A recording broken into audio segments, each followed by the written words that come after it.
is thinking about you, not doing well, don't know where you are.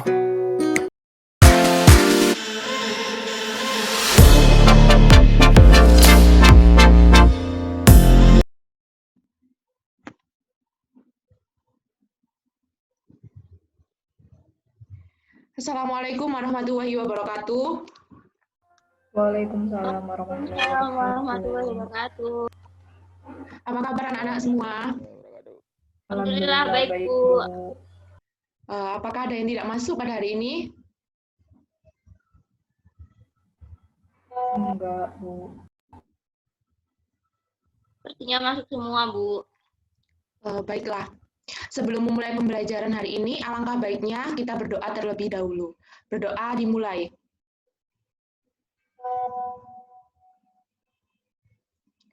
Berdoa selesai. Baik, untuk presensinya bisa menuliskan di chat untuk nama dan kelas 8A. Silahkan menuliskan di chat terlebih dahulu.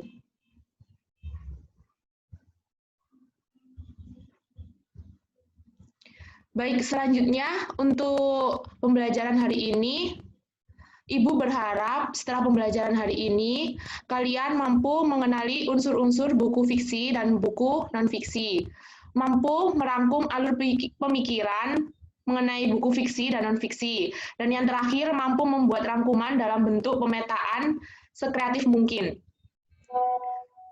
Nah, sebelum masuk ke materi, Ibu akan bertanya terlebih dahulu kepada kalian. Di sini siapa yang suka membaca buku?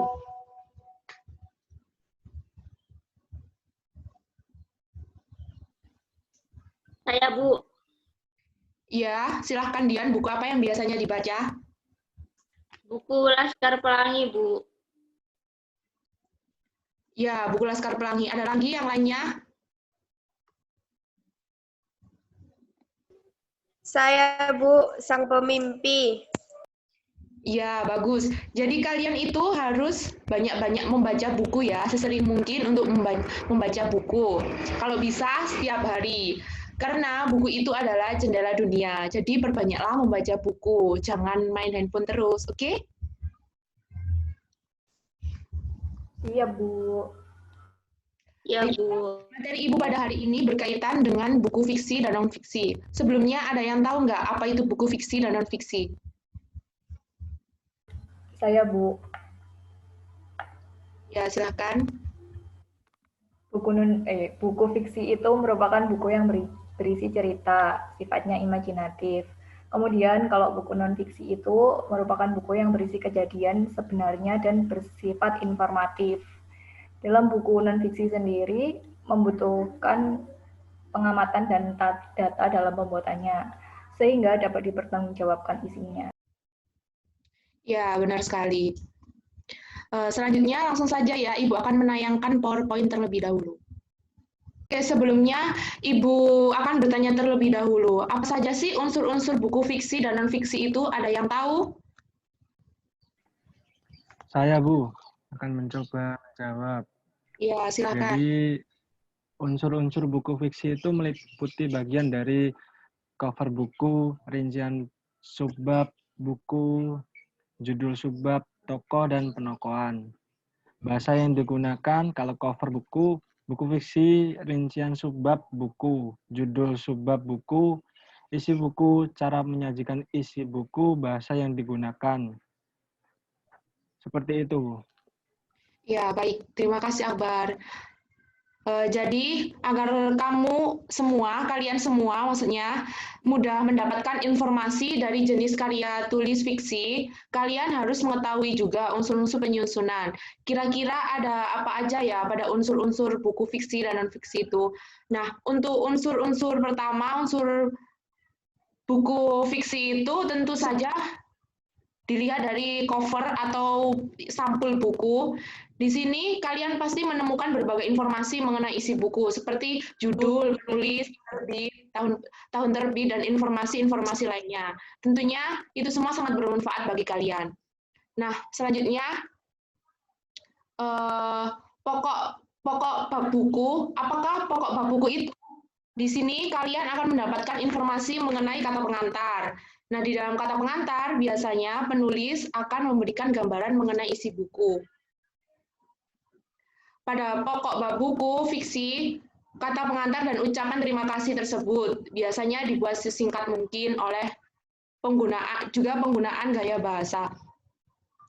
Next. Nah, di sini ada unsur buku fiksi dan buku non-fiksi. Yang pertama, unsur buku fiksi meliputi bagian cover buku, rincian, subbab buku, judul subbab, tokoh, penokohan, tema cerita, bahasa yang digunakan, penyajian alur cerita.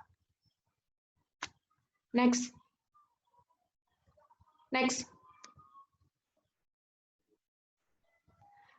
Di sini ada langkah-langkah dalam menyusun tanggapan terhadap buku yang dibaca. 1. Jenis buku. Jenis buku itu apakah roman, novel, biografi, atau yang lain.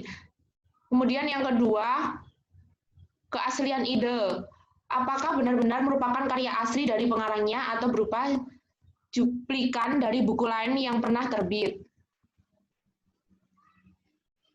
Selanjutnya,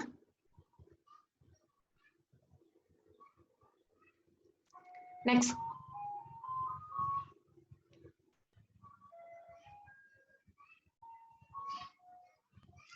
Langkah-langkah menyusun tanggapan terhadap buku yang dibaca.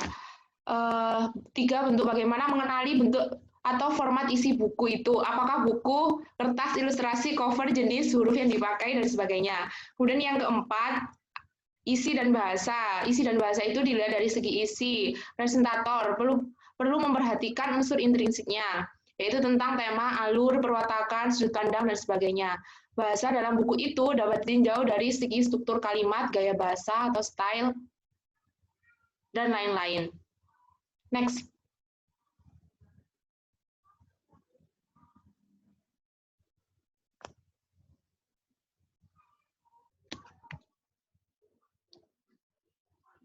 Langkah-langkah menyusun tanggapan terhadap buku yang dibaca. Simpulan yang terakhir, akhirnya seorang penulis resensi harus dapat menyimpulkan apakah buku itu baik dan perlu dibaca atau tidak. Menulis data buku yang dibaca, menulis ikhtisar buku itu, mendaftar butir-butir yang merupakan kelebihan dan kekurangan buku, menuliskan pendapat pribadi sebagai tanggapan atau isi buku, dan memudahkan ikhtisar dan penanggapan pribadi ke dalam tulisan yang utuh. Kemudian, next. Ada sebuah resensi harus memuat hal-hal berikut. 1. Data buku atau identitas buku. Adanya judul buku. Jika buku yang kamu resensi adalah buku terjemahan, maka akan lebih baik jika kamu menuliskan judul isi buku tersebut.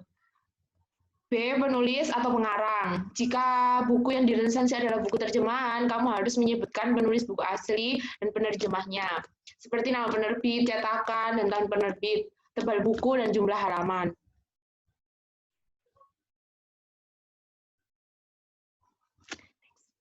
Next.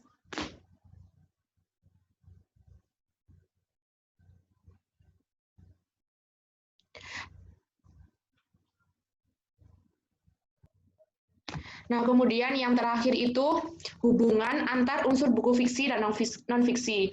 Dengan mengamati setiap unsur yang terkandung di dalam buku fiksi dan non-fiksi, kita dapat menyimpulkan bahwa sebagian unsur memiliki kesamaan dan sebagian yang lain berbeda.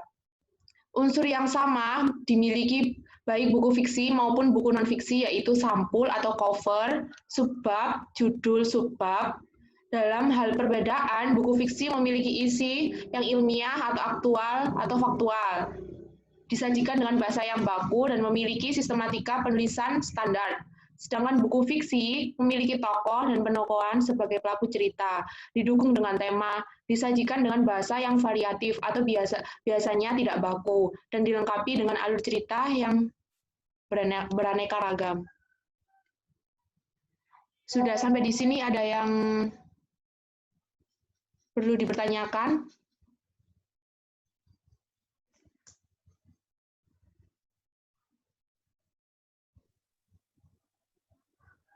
Tidak, Bu. Oke, baiklah. Jadi buku fiksi itu contohnya seperti buku paket kalian itu, buku LKS, buku ilmu pengetahuan, atau buku-buku yang berisi fakta, informasi, fakta atau informasi. Jadi buku non fiksi itu unsur yang pertama ada judul, dari judul atau gambar. Biasanya kalian sudah dapat mengetahui bahwa buku itu buku non fiksi. Seperti buku ilmu politik. Nah, pada buku ilmu politik sudah terlihat bahwa buku ini tentang ilmu pengetahuan mengenai politik yang bisa dijadikan pembelajaran kalian atau orang yang ingin mempelajari ilmu politik. Apakah sudah paham sampai di sini?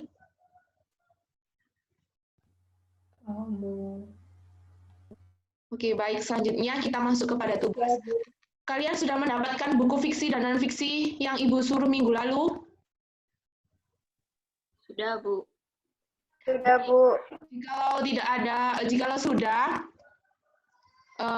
kalian langsung saja tulis komentar kalian pada buku fiksi dan non-fiksi dengan cara menuliskan strukturnya. Cara mengomentari buku fiksi dan non-fiksi minimal 4. 2 untuk buku fiksi, yang kedua untuk buku yang non-fiksi. Ingat kalian harus membacanya ya. Sampai sini ada yang perlu dipertanyakan? Atau ada yang belum paham? Paham, Bu.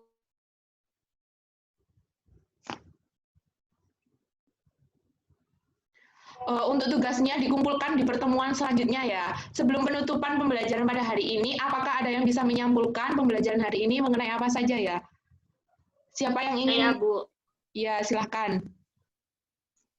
Jadi pembelajaran kita pada hari ini yaitu membahas mengenai buku fiksi dan non-fiksi. Buku fiksi sendiri yaitu buku yang menyajikan kejadian atau peristiwa tentang kehidupan berdasarkan hasil dari rekayasa imajinasi pengarang.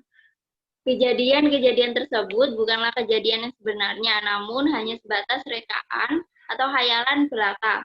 Sedangkan buku non-fiksi merupakan kebalikan dari buku fiksi, yaitu menjelaskan kejadian yang sebenarnya terjadi dan hasilnya berupa pendapat atau opini atau penelitian seorang penulis, seperti itu, Bu. Oke, baik. Terima kasih, Dian. Ya, Bu, sama-sama. Karena pertemuan kita sudah selesai, kita lanjut pertemuan untuk berikutnya. Kita sudahi saja pembelajaran kita pada hari ini. Mungkin itu saja yang bisa Ibu sampaikan. Tetap semangat untuk melakukan aktivitas pembelajaran di rumah. Marilah kita menutup pembelajaran hari ini dengan ucapan hamdalah. Alhamdulillah. Alhamdulillah. Terima kasih, Bu.